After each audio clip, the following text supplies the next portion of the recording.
Baik, bismillahirrahmanirrahim. Assalamualaikum warahmatullahi wabarakatuh.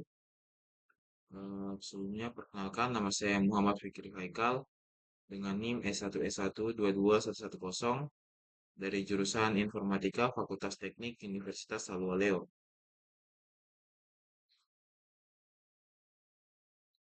Nah, adapun tujuan pembuatan video ini yaitu untuk memenuhi tugas mata kuliah eh, pengenalan pola,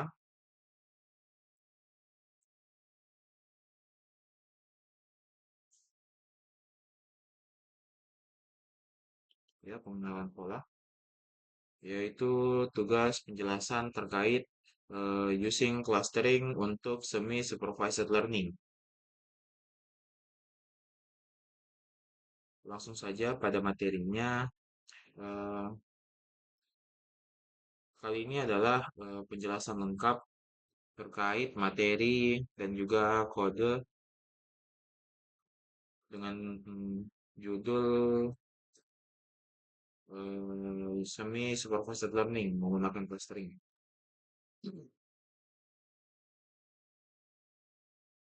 Nah, untuk sedikit latar belakang, si Semi Supervised Learning ini tuh adalah suatu pendekatan di mana sebagian data itu dilabeli atau dan sebagian itu tidak, sebagian besar tidak karena dia semi supervised. Tujuannya sendiri itu untuk memanfaatkan si struktur datanya, misalnya itu melalui clustering. Nah, untuk meningkatkan kinerja model, meskipun hanya dengan label yang terbatas. Nah, untuk studi kasus kita di sini, yaitu ada dataset digits dari si sklearn dataset.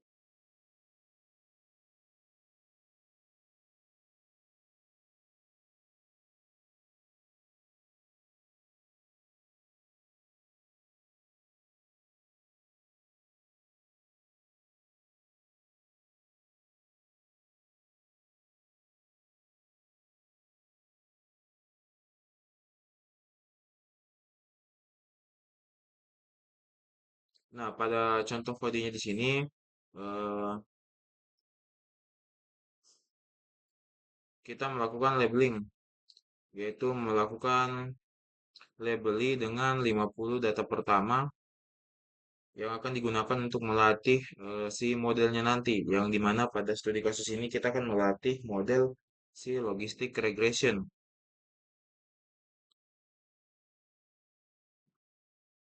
Nah, bisa dilihat di sini hasil dari latihnya itu sebesar 83,3%. 83,3% ini kalau semua datanya itu kita gunakan untuk melakukan pelatihan. Nah, ini tuh menunjukkan bahwa ada keterbatasan supervised learning ketika data labelnya itu sangat terbatas. Karena kita hanya gunakan 50 cluster atau 50 data. Nah, contohnya di sini misalnya K-nya itu sama dengan 50. Karena di sini kita akan menggunakan K-means. Nah, untuk kodenya sendiri, pertama itu kita inisialisasi bahwa si nilai K-nya itu sama dengan 50. Selanjutnya, K-means sama dengan K-means and cluster sama dengan K. Yaitu kita buat dulu objeknya atau objek K-means-nya itu mencapai 50 cluster. Selanjutnya, X digit digit sama dengan common, fit, transform, and train. Yaitu kita lakukan clustering. Lalu kita hitung jarak setiap data ke centroid masing-masing si clusternya.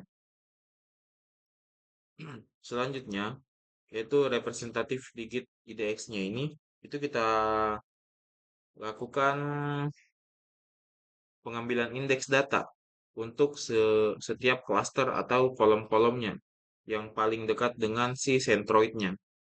Nah, selanjutnya untuk X representative digit atau eh, kode ke baris kelima, itu tuh kita ambil data dari training set yang jadi atau representatif dari setiap klasternya.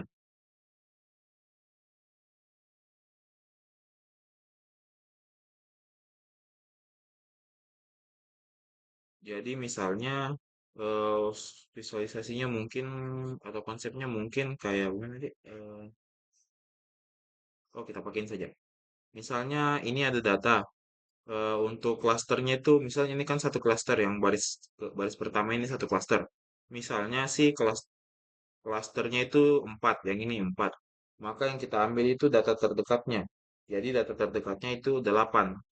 Ini data terdekat dari si pusat klasternya, dari si angka 4 ini. Jadi yang diambil itu adalah 8. Nah, jadi kalau misalnya kita dapatkan 50 contoh representatif dari dataset, itu kita bisa memilih label dengan lebih efisien. Seperti itu.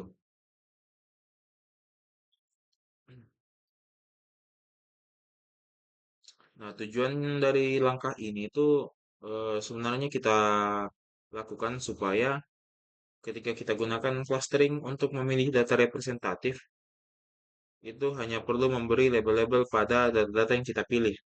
Nah, ini tuh akan meningkatkan efisiensi labeling manualnya. Daripada kita memilih 50 data secara acak, kita pilih saja 50 yang paling informatif. Itu satu dari tiap cluster.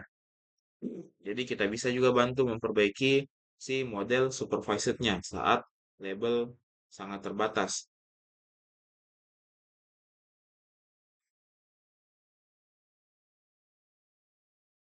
Nah, kalau kita gunakan kode ini tuh biasanya atau kode ini tuh biasa kita gunakan kalau misalnya kita ingin mengambil si X representatif digitnya itu kita mau label secara manual atau semi otomatis. Baru kita latih kembali model dengan label dari 50 representatif tersebut. Lalu kita bandingkan performa dengan model sebelumnya.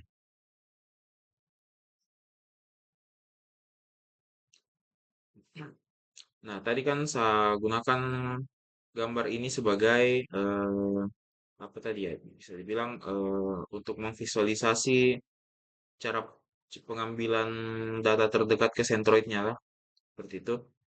Tapi untuk data ini tuh sebenarnya eh, bisa dilihat ini adalah 50 representatif digit IMEC one per cluster. Jadi ini tuh 50 gambar digit yang representatif, yang dimana masing-masing satu dari setiap cluster yang dihasilkan oleh si Kaminsnya. Jadi dari gambar representatif digit IMEC ini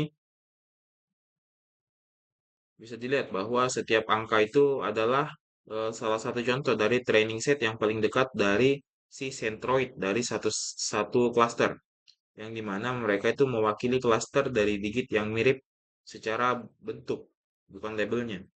Ini itu merupakan hasil dari ini tadi, yang representatif digit axis 0 sini. Lalu kita tampilkan menggunakan Matplotlib misalnya.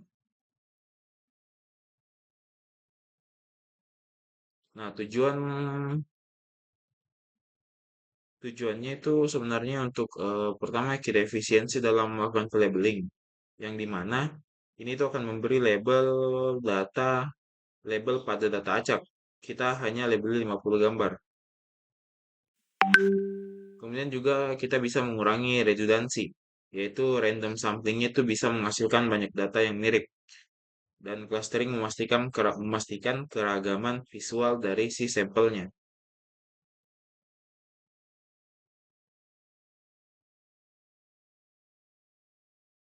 Nah, selanjutnya look at image and manually label it. Jadi kita melakukan labeling manual berdasarkan eh, gambar yang kita dapat. Misalnya di sini si Y presentatif sama dengan digitnya itu sama dengan NP array. Kita masukkan ke dalam suatu array. Lalu kita labeling secara manual 4,8,6, 4,8,6 dan seterusnya sampai 3,1,1.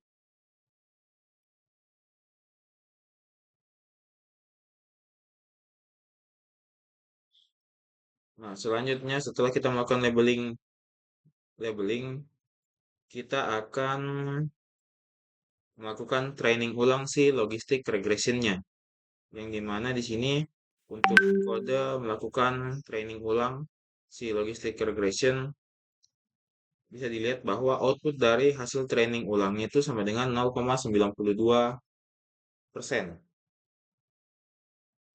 Jadi si akurasi modelnya ini meningkat. Yang tadinya itu 83,3%, 83,3%, sekarang itu jadi 92,2%. Meskipun tetap hanya memakai 50 data label. Nah, ini tuh membuktikan bahwa data yang representatif untuk dilabeli jika bisa memberikan hasil yang jauh lebih baik daripada memilih secara acak. Jadi kesimpulan dari dua kode ini atau proses ini itu kan dilakukan dua pendekatan, yaitu ada random sampling dan juga clustering atau representative sampling. Nah, untuk si random sampling jumlahnya 50 tadi, yang ini. Yang ini, random sampling jumlahnya sama 50, tapi hasil akurasinya itu hanya 83,3%. Sedangkan si representative sampling dengan jumlah 50 data juga, itu akurasinya sampai 52%. Jadi, clustering, jadi di sini gunanya sih clustering tadi, yaitu dia itu membantu kita memilih data yang lebih bermakna atau bisa dibilang lebih berbobot untuk dilabeli ketika membuat pelatihan dan membuat pelatihan ini lebih efisien. Maka dari itu hasil dari representative sampling itu akurasinya lebih tinggi dibandingkan si random sampling itu tadi. Nah, eh, sedikit tambahan, metode ini tuh sebenarnya sangat berguna ketika ada beberapa kasus, misalnya kayak datanya itu sangat banyak, tapi labelingnya itu cenderung lebih lambat. Nah, kita bisa gunakan si eh, representative sampling tadi. Lalu kita juga ketika kita ingin memanfaatkan unlabeled data dengan cerdas dan juga kita ingin membangun pipeline active learning atau semi supervised learning yang efisien. Itu tuh jika kita ingin menggunakan si clustering atau jika kita ingin menggunakan clustering atau representative sampling.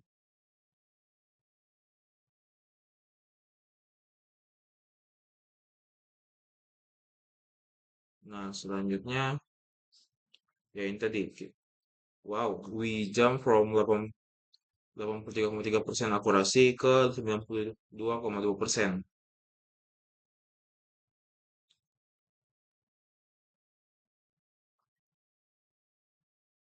Hmm,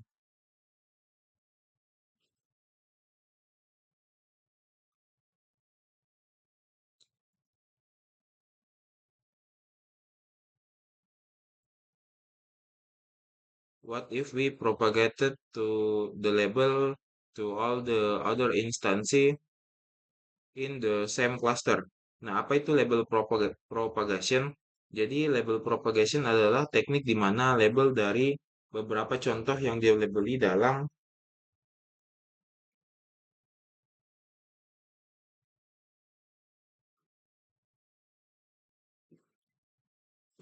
label propagation adalah teknik di mana label dari beberapa contoh yang dilabeli. Dalam hal ini tuh kita gunakan 50 representative image tadi yang dipropagasi atau disebarkan ke seluruh data dalam satu klaster yang sama. Jadi si 50 representative image tadi, labelnya tadi, itu tuh kita sebar ke dalam keseluruhan data dalam satu klaster yang sama. Nah, langkahnya di sini yang pertama untuk codingannya ya train propagated sama dengan np empty. Jadi kita buat suatu array kosong dengan ukurannya itu yang sama dengan jumlah data trainingnya. Jadi kita buat sini membuat array kosong yang dimana panjangnya itu sama dengan si jumlah data trainingnya. Lalu ini tuh akan diisi yang dimana ini akan diisi dengan si label berdasarkan si klasternya. Nah, selanjutnya pengkondisian propagasi label yang dimana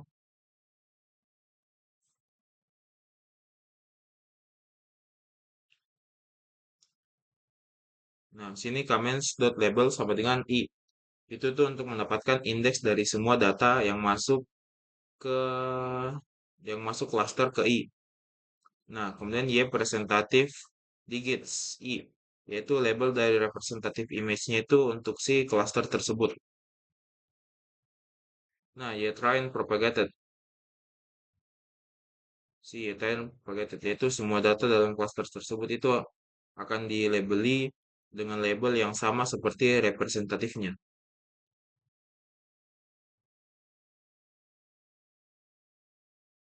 Jadi kan tadi misalnya begini, tadi kan 50 labelnya itu sudah disebar.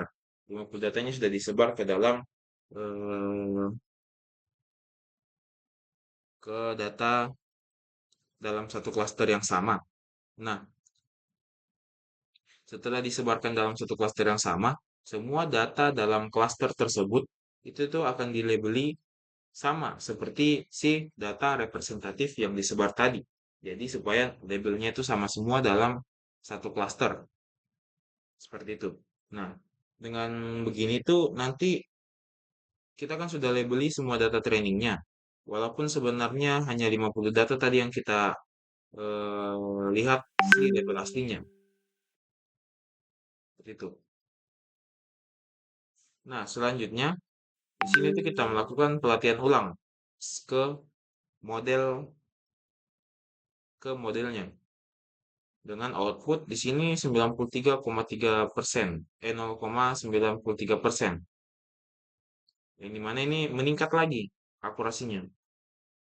Padahal kita itu tadi kan hanya beri 50, kita beri label ke 50 gambar saja. Tapi kita bisa latih model seolah-olah itu tuh semua datanya itu yang kita punya sudah dilabeli. Padahal tadi yang kita labeli hanya 50. Dan hasilnya pun itu tuh lebih baik daripada pelatihan sebelumnya. Seperti itu.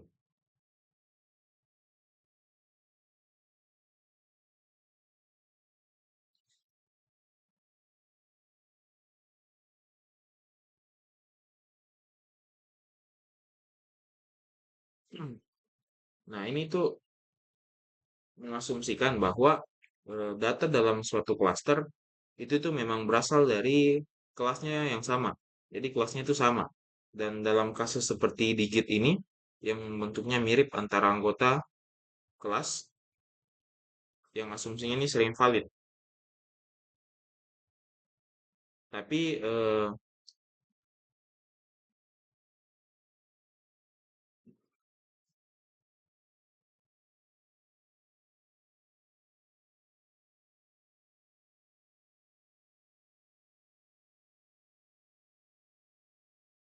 itu cara ini mempunyai resiko yang cukup eh, berat, yang dimana misalnya kalau kita lakukan clusteringnya itu salah, misalnya kayak satu cluster itu punya dua kelas yang berbeda, itu tuh propagasi labelnya itu akan salah. Tapi untungnya pada kasus yang kita contohkan ini, itu tuh clusteringnya cukup akurat sehingga tidak terjadi kesalahan yang cukup fatal sehingga mengakibatkan turunnya performa model.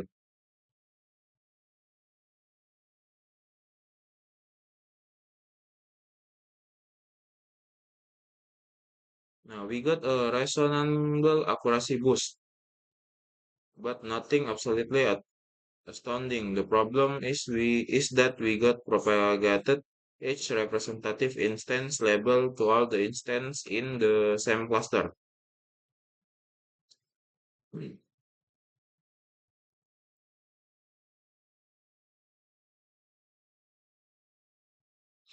Nah, permasalahan awalnya ini kita sebelumnya kan kita menyebarkan label ke seluruh anggota cluster tadi. Tapi si cluster boundary-nya itu tuh sering mengandung data dari kelas yang berbeda. Ini tuh bisa menyebabkan mislabel instansi yang dimana akan menurunkan kualitas dari si modelnya. Nah, solusinya yaitu propagasi terbatas atau partial label propagated.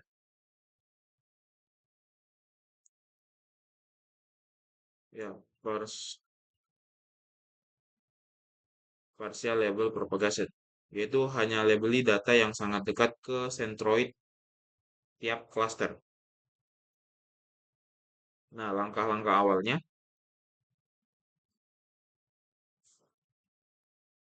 Nah, pertama itu di sini X cluster codingan kode baris anggap saja ini baris satu ya. Ini kan persin persentil closesnya kita inisialisasi sama dengan 20. Anggap saja ini codingan satu, codingan baris satu, kode baris satu. Ini tuh si X digit disknya ini adalah matriks dengan n sampel dan n cluster, yang dimana dia akan berisi jarak dari tiap data ke setiap centroid, yang dimana dia akan mengambil jarak ke centroid clusternya saja. Nah, kemudian untuk si setiap cluster itu kita hitung cut off distance-nya itu berdasarkan persentil. Nah, karena kita tadi sini persentil close-nya kita sama dengan 20. Jadi untuk ini pengkondisiannya for i in range k. Jadi untuk i di dalam range k-nya ini pertama in cluster sama dengan kmins.label sama dengan i, yang dimana data mana saja itu dalam cluster i kita menentukan data apa saja yang di dalam cluster i. Nah, selanjutnya cluster disk ini tuh untuk mengambil jarak data ke dalam dalam suatu cluster. Nah, selanjutnya cutoff distance sama dengan np.percentil cluster disk percentil closest. Ini tuh akan mengambil jarak 20%. Mengambil jarak 20% distance-nya. Jadi ya jaraknya.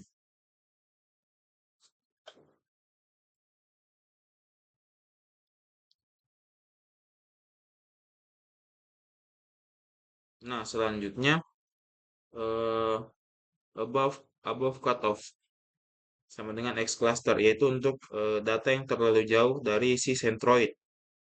Lalu yang terakhir X cluster disk ini untuk menandai data yang sudah diambil.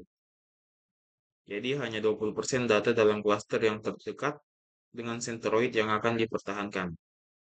Nah, selanjutnya untuk mengambil data yang tidak ditandai atau dengan min 1, di mana kita akan menyaring si datanya ini yang dianggap tidak cukup representatif untuk menggunakan label hasil propagasi. Nah, kemudian yang keempat di sini melakukan pelatihan model lagi. Melatih model dengan data propagasi yang terbatas tadi. Dengan hasil latih modelnya itu sama dengan 0,94%. Jadi dia naik lagi. Tadi kan hasil pelatihan modelnya hanya 93%. Ini setelah melakukan propagasi data, dia naik lagi menjadi 94%.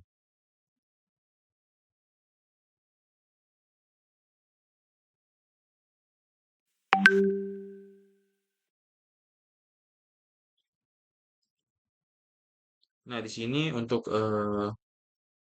evaluasi akurasi label propagasi hasil terbatasnya itu kan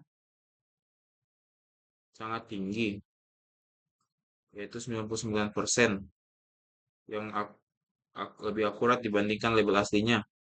Ini tuh menunjukkan bahwa si label cluster center adalah prediktor kelas yang sangat bagus.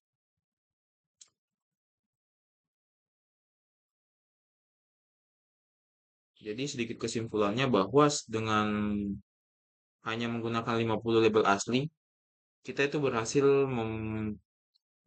mendekati performa dari model yang dilatih pada 100% data yang dilabeli. Ini adalah kelebihan dari kombinasi clustering, representative sampling, dan juga smart label propagation yang sudah kita lakukan tadi. Yang dimana pada setiap tahapannya terjadi peningkatan akurasi. Padahal peningkatan akurasi dengan akurasi yang bisa dibilang sudah cukup tinggi. Padahal yang kita gunakan hanya 50 label asli, tidak menggunakan semua data dengan label aslinya. Seperti itu.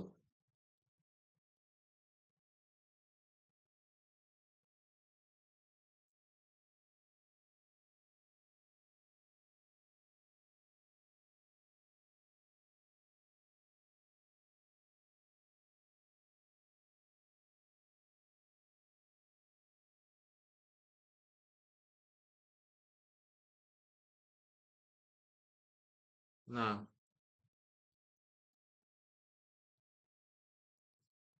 sebenarnya untuk codingannya sendiri di sini sudah saya coba.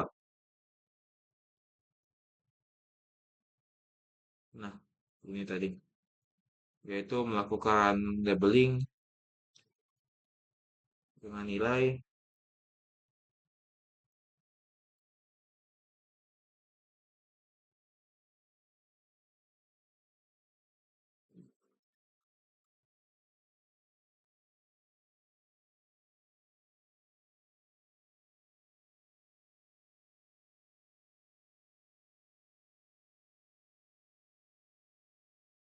tapi mungkin karena eh, ketika saya running penyebaran klasternya cukup baik, jadi ketika melakukan ketika mengimplementasikan codingannya, dia tuh hasilnya langsung di 97%.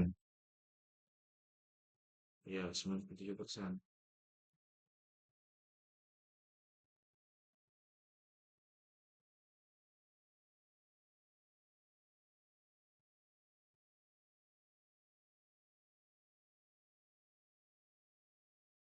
Dan untuk bagian akhirnya ini masih error, jadi belum bisa saya eh, implementasikan secara penuh.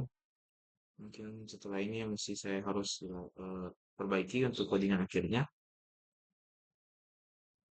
Dan ini hasil logistik regressionnya malah sampai di 104%, sangat fatal.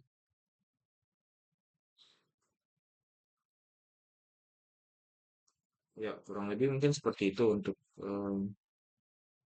ya, ya mohon maaf untuk codingannya belum bisa diimplementasikan langsung. Jadi saya akan jelaskan untuk codingannya itu dari si materinya saja tadi.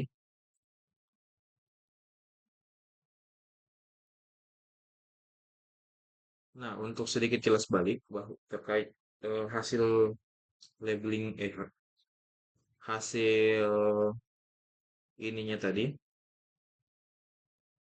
Jadi tadi yang pertama kita gunakan random sampling. Mana tadi? Di sini random sampling.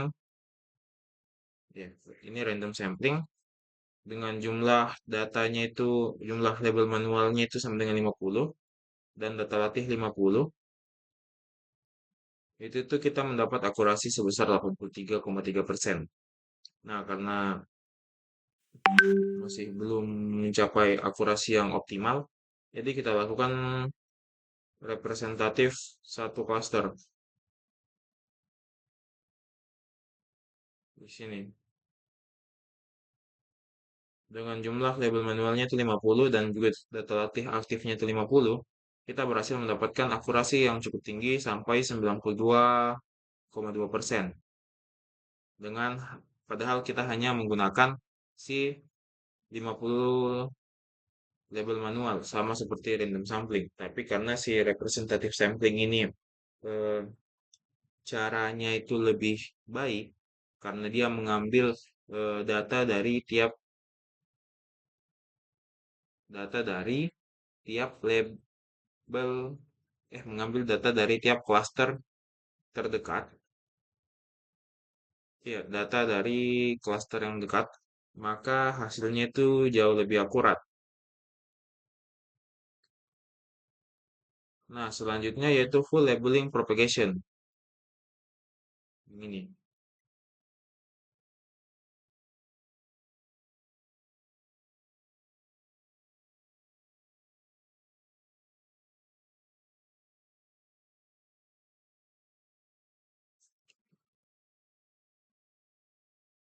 Dengan jumlah data manualnya itu sama 50, tapi data latih aktifnya itu sebanyak 1797.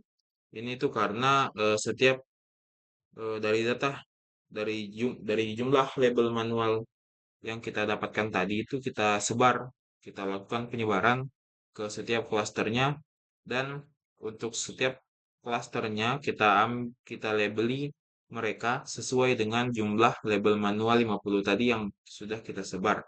Sehingga semua data yang kita miliki memiliki label dari si 50 label tadi yang kita sebar. Seperti itu. Jadi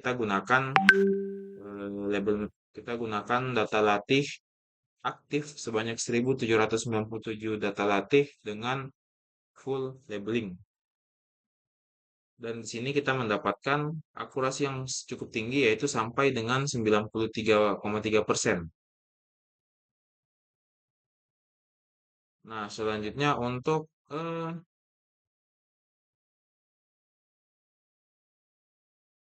partial propagation, percentile propagation,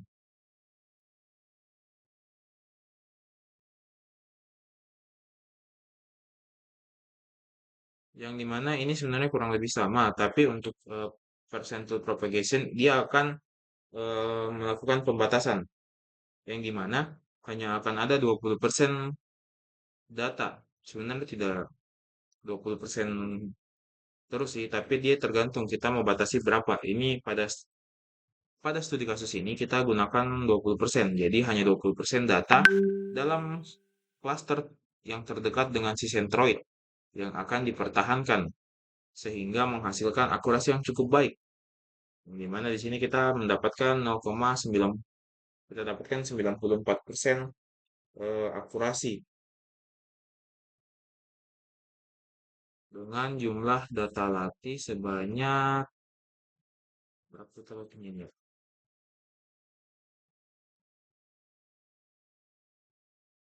Ya, pokoknya kita dapat 94%. Nah, seperti yang saya bilang tadi, jadi walaupun kita hanya dapat 50 label asli, kita itu masih bisa, kita berhasil mendekati performa dari model yang dilatih pada 100% data yang dilabeli. Ini itu karena kekuatan kombinasi tadi yang kita gunakan, kita gunakan si clustering, representative sampling, sampai smart labeling propagation. Seperti itu.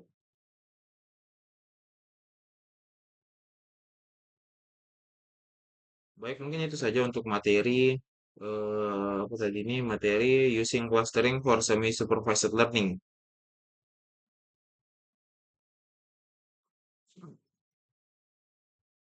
Kurang dan lebihnya mohon dimaafkan. Wassalamualaikum warahmatullahi wabarakatuh.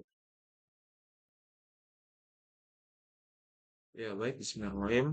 Assalamualaikum warahmatullahi wabarakatuh. Em, Kali ini adalah penjelasan materi terkait sambungan dari using clustering for semi supervised learning. Jadi kali ini adalah materi tentang DBSCAN.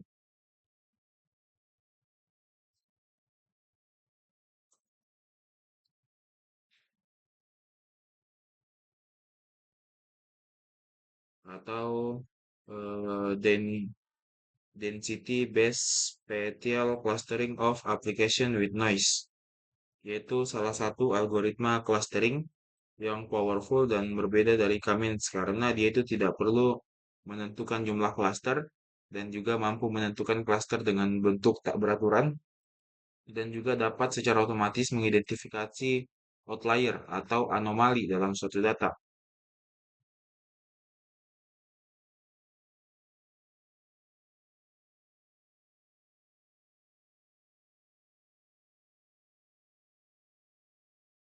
Nah, adapun cara kerja dari si DBSCAN ini, DBSCAN, mungkin kita bisa sebut.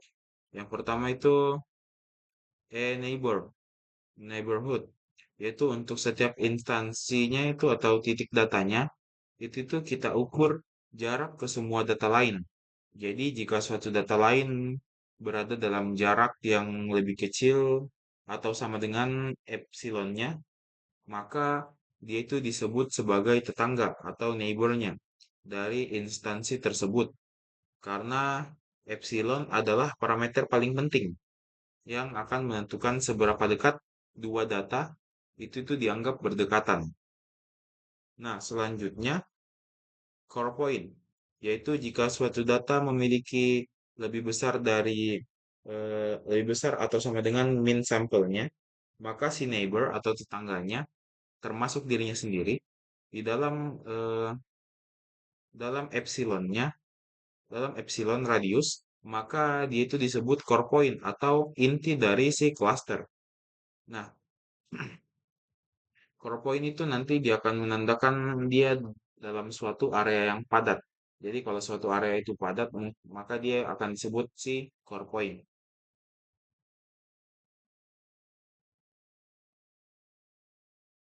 Nah, selanjutnya yaitu cluster formation, yang dimana semua data dalam epsilon neighborhood dari core point itu akan dimasukkan dalam cluster yang sama. Nah, jika ada core point lain dalam satu neighborhood, maka mereka dan semua neighbornya itu disatukan. Nah, proses ini dilakukan ke core-core lain yang saling terhubung, membentuk sebuah rangkaian cluster yang padat. Nah, selanjutnya outlier atau noise,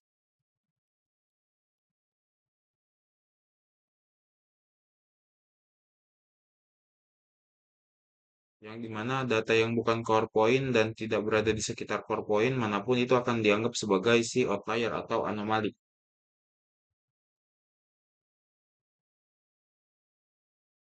Nah, untuk apa nih? Sedikit perumpamaan, misalnya kita punya suatu epsilon itu sama dengan 0,5. Nah, untuk min sampelnya itu sama dengan 5. Jadi, untuk setiap titik atau node dalam hitungan setiap titik itu tuh dihitung tetangga dalam radius 0,5 karena epsilonnya itu sama dengan 0,5. Nah, jika tetangganya itu lebih besar sama dengan 5, maka dia itu adalah si core point. Jadi mulai bentuk cluster. Nah, kalau tidak dan tidak ada core point manapun, maka dia adalah noise atau anomali atau outlier atau bisa ya anomali.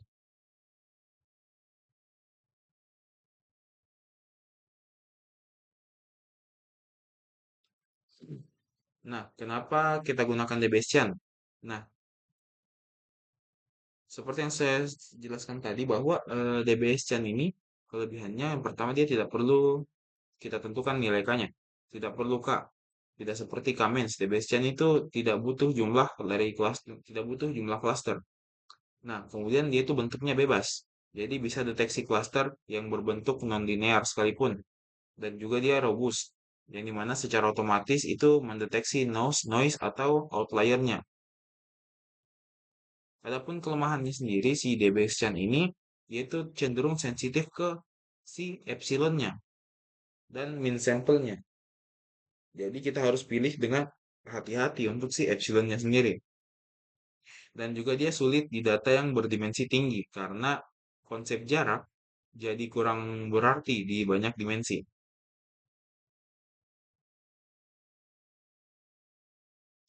Nah, ini untuk contoh implementasinya.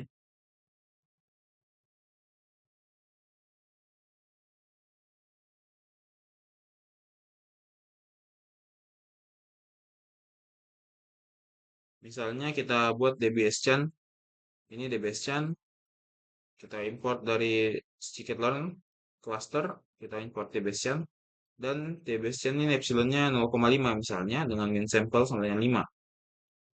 Lalu kita fitkan dia ke dalam si X.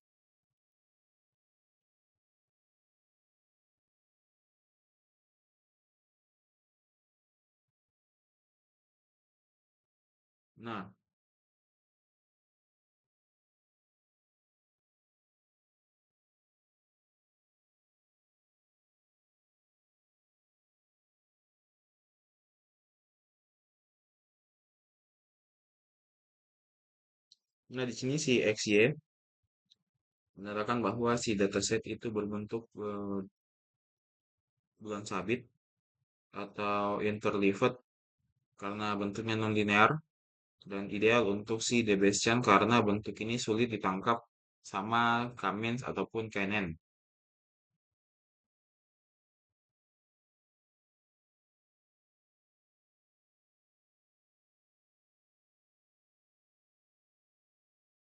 Nah, ini untuk codingannya tadi saya sudah coba.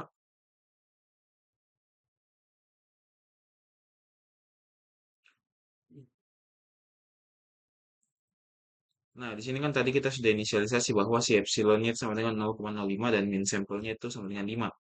Nah, di sini bisa dilihat.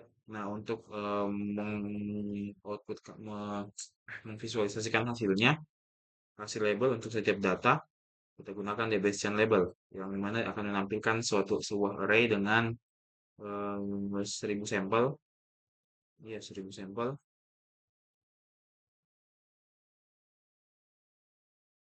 Nah, di dalam label ini akan menghasilkan label untuk setiap data dan juga ada yang min satu. Nah, min satu itu artinya outlier atau anomali. Jadi bisa dilihat untuk data yang kita dapatkan di sini kan bervariasi, tapi dia itu antara 0 sampai eh, 7 atau 6. Intinya dia itu 0 positif, mengarah ke positif. Nah, kalau ada data yang min satu, dia itu berarti datanya itu anomali atau outlier. Seperti ini ada min satu, min satu, min satu. Itu ini adalah angka anomalinya.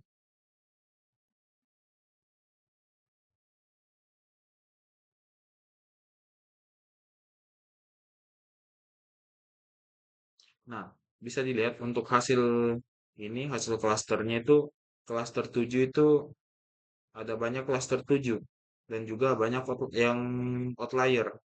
Ini menandakan bahwa datanya itu terlalu konservatif karena epsilonnya itu terlalu kecil. Karena kita pakai epsilon cuma 0,05.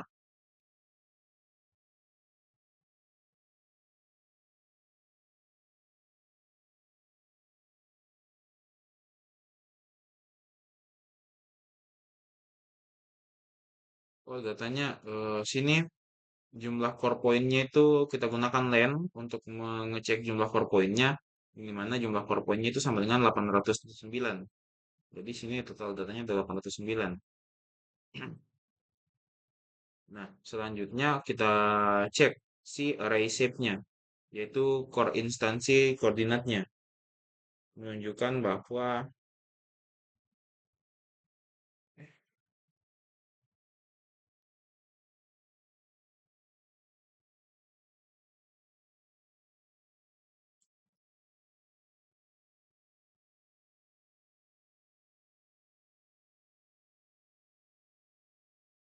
oh ini Bayesian komponennya. Eh, oh ya, untuk mengecek core instansinya.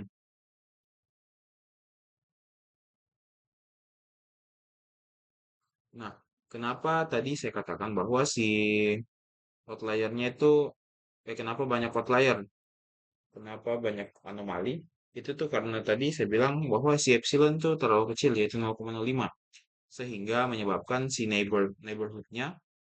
neighborhood radiusnya itu terlalu sempit. Nah, sehingga banyak data yang tidak punya cukup tetangga. Nah, oleh karena itu beberapa dari data-datanya itu akan dianggap sebagai outlier atau klaster baru yang kecil. Nah, selanjutnya kita akan melakukan perbaikan dengan menaikkan si epsilonnya.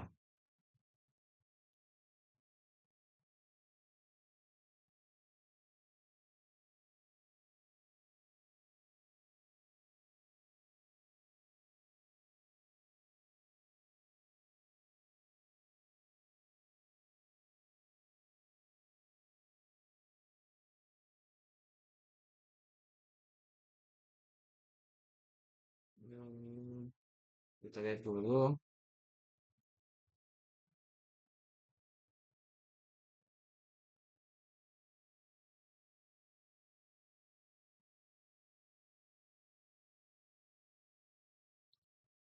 Oh, di sini belum sempat. Oh, mungkin kita coba naikkan epsilonnya ke 0,2.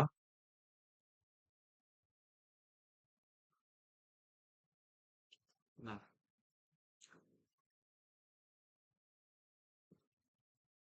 oh ya. Nah, tadi kan hasilnya itu terlalu terlalu apa ya? Terlalu sempit karena dia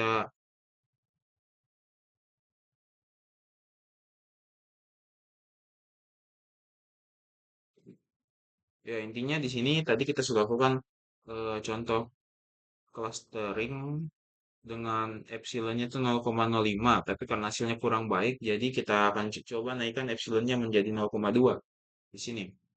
Nah, setelah menaikkan epsilon ke 0,2, kita mendapat hasil clustering yang baik.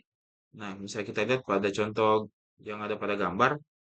Di sini ada ada gambar untuk yang di sini itu epsilonnya 0,05 dan dengan min sampel yaitu 5. Sedangkan untuk epsilon yang sini epsilonnya itu 0,20 dengan min sampelnya sama dengan 5. Bisa dilihat untuk hasil clusteringnya yang bisa kita lihat yang pertama itu terlalu banyak cluster kecil untuk yang sebelah kiri. Bisa dilihat bahwa terlalu banyak cluster kecil, jadi banyak outlier atau eh, anomali data. Bisa dilihat yang tandanya itu yang centang yang tanda silang merah ini. Ini nih tandanya ada outlier. Nah, selanjutnya itu beberapa klasternya ini muncul hanya dari sekelompok kecil titik. Karena epsilonnya ini terlalu kecil dan radiusnya terlalu sempit, jadi titik-titiknya itu hanya terhubung dalam lingkup yang cukup kecil. Nah, sedangkan untuk gambar yang kanan dengan epsilon 0,20 min sampel 5, bisa dilihat ada dua klaster besar yang terbentuk seperti bulan sabit, yaitu klaster yang warna kuning dan juga ungu atau biru ini, sesuai bentuk asli dari si datasetnya. Nah, jadi outliernya ini jauh lebih sedikit dan setiap klasternya itu lebih stabil dan menyatu. Jadi hasilnya epsilon yang lebih besar menunjukkan DBSChan yang menjangkau lebih lebih banyak ketetanggaan. Dan data yang awalnya dianggap outlier kini bergabung ke cluster valid. Dan representasi bentuk data nonlinearnya ini jauh lebih baik.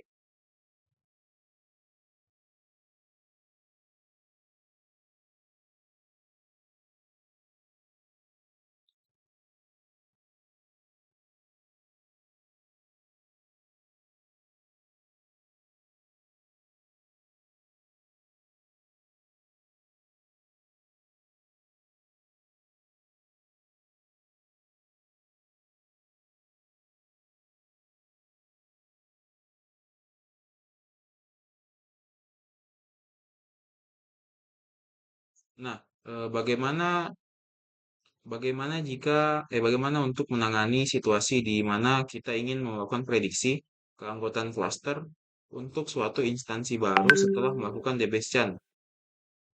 Nah, karena DBSChan ini tidak memiliki metode predik, jadi yaitu tidak dapat langsung memberikan label cluster pada data baru. Namun, pendekatan yang dijelaskan dalam teks ini itu melibatkan pelatihan pengklasifikasian terpisah. Dalam hal ini tuh kita pakai KNN, eh K-neighbor classifier. Jadi untuk memprediksi cluster mana yang paling mungkin dimiliki oleh instansi baru, kita akan gunakan si K-neighbor classifier. Nah, untuk langkah-langkahnya sendiri di sini pertama kan tadi sudah pasti melakukan pelatihan DBSChan, yaitu si DBSChan ini akan diterapkan pada dataset untuk membuat cluster. Nah, algoritma ini akan mengidentifikasi titik inti atau core point-nya tadi, titik batas, border point, dan noise-nya. Dan DBSChan akan memberikan atribut komponen atau titik inti, dan atribut label cluster untuk setiap titiknya. Nah, selanjutnya setelah DBSChan ini dilatih, maka kita akan lakukan pelatihan ke neighbor classifier-nya, yaitu si K-neighbor classifier dilatih itu tuh menggunakan hanya titik inti dari si DBSChan tadi yang kita sudah latih sebagai dataset pelatihan. Nah, label target yang digunakan untuk pelatihan ini itu label dari titik inti. Nah, bisa dilihat di sini si KNN, K-neighbor K-neighbor classifier dan n-neighbornya itu sama dengan 50 dan si KNN fit DBSChan.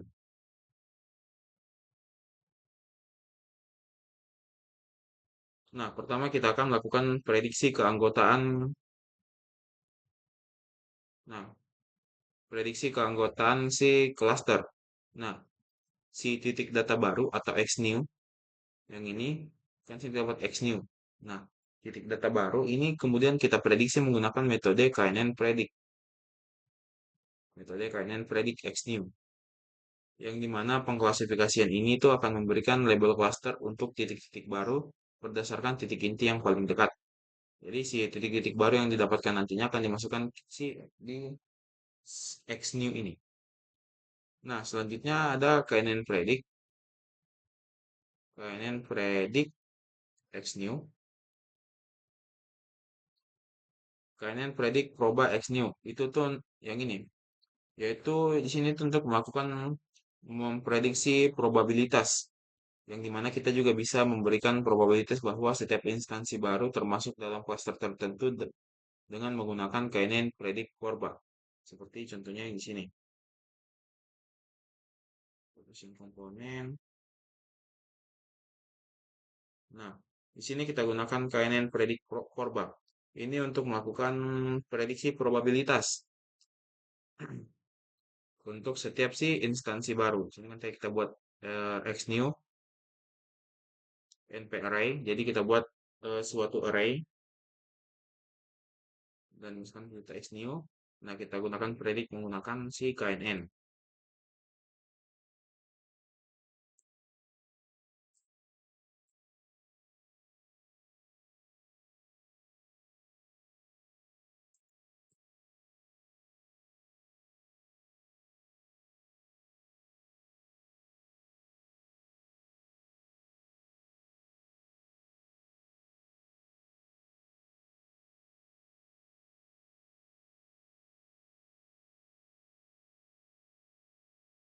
Nah, selanjutnya untuk menangani anomali.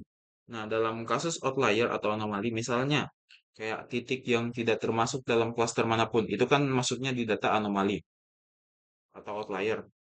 Nah, jadi kita bisa terapkan ambang batas untuk jarak dari tetangga terdekat dan juga mengklasifikasi titik yang jauh dari cluster sebagai si anomali. Nah, di sini misalnya.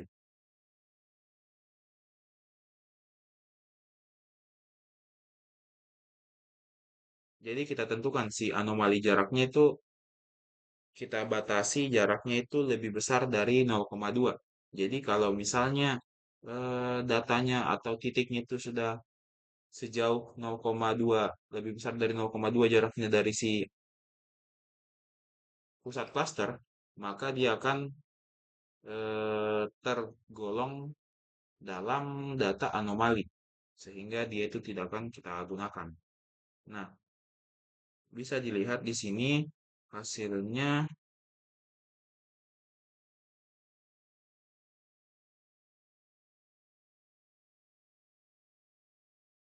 Nah, bisa dilihat di sini untuk hasilnya eh,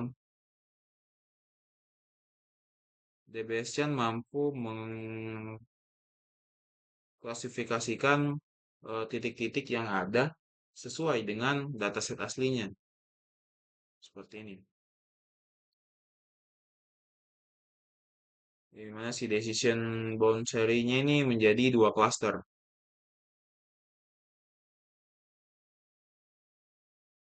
Sini tadi.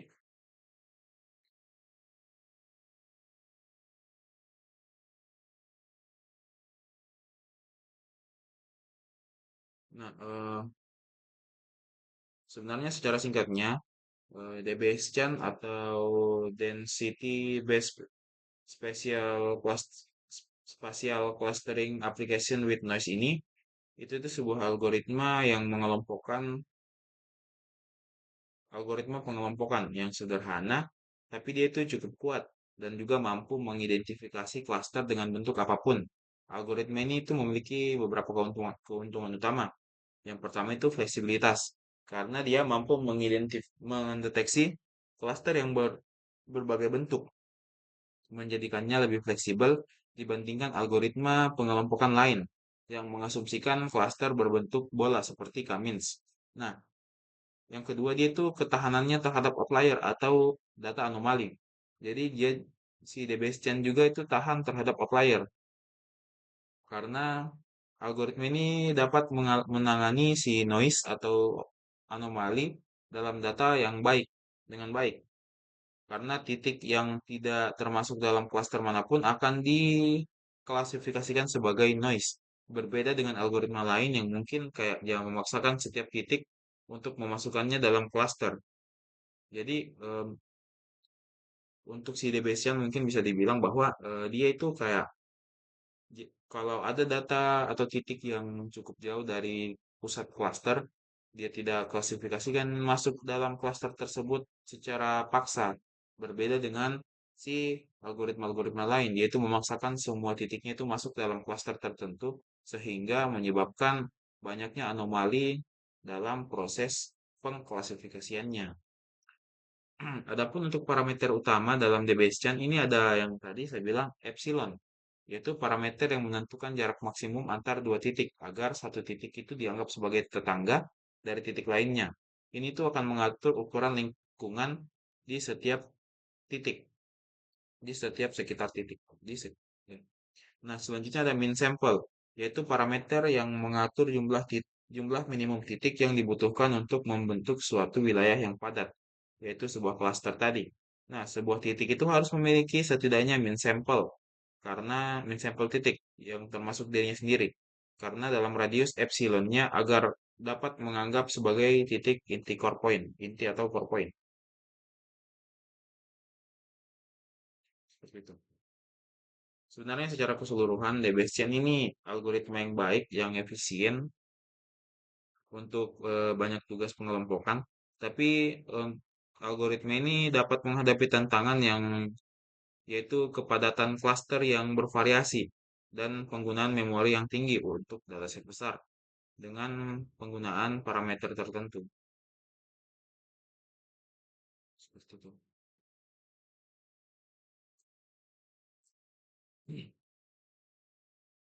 Ya baik, mungkin itu saja hasil penjelasan saya terkait materi DBS CAN, DBS CAN. Kurang lebihnya mohon dimaafkan. Wassalamualaikum warahmatullahi wabarakatuh.